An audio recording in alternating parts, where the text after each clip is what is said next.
Remove the filling male connector.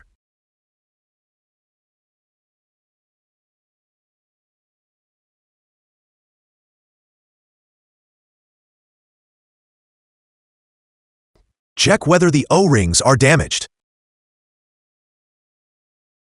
Take out the filter element and inspect the rubber ring on the filter for any damage.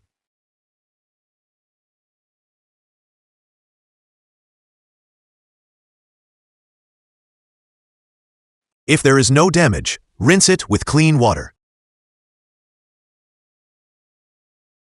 After cleaning, reassemble the parts. When reassembling, please note, there's a spring inside the breathing valve. Make sure the spring is placed correctly. The large ring should face inward, and the small ring should face outward.